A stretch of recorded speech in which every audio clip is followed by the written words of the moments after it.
విపరీతమైన ఈ చలి రోజుల్లో 1 సంవత్సరం నుండి 3 సంవత్సరాల వయసు కలిగిన కొంతమంది చిన్నపిల్లలకు చలి నుండి రక్షణ కొరకు కొంచెం మందంగా ఉన్న నూతన వస్త్రములను సంఘంలోని పిల్లలకు పంచుటకు జాషి ఫౌండేషన్ వారు నిర్ణయించినారు.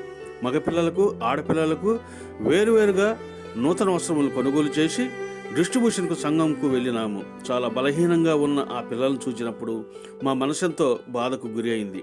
ఆ పిల్లల తల్లిదండ్రులతో మాట్లాడి పిల్లలను చదువుకున్నట్టుకు పాఠశాలకు పంపించమని, మనిషి బ్రతుకును మార్చగలిగేది విద్య ఒకటే అని వారికి చెప్పి పిల్లలందరికీ పాఠశాలకు పంపిస్తామని ఆ తల్లిదండ్రులు అంగీకరించినారు. పిల్లలకు నూతన వస్త్రములు పంపిణీ చేసి వచ్చినాము. ఆ పసిపిల్లల తల్లుల చిరునవ్వులు మాకెంతో తృప్తినిచ్చింది. ఇంతకంటే ఏం కావాలి? నమస్తే, మీ జాషి ఫౌండేషన్.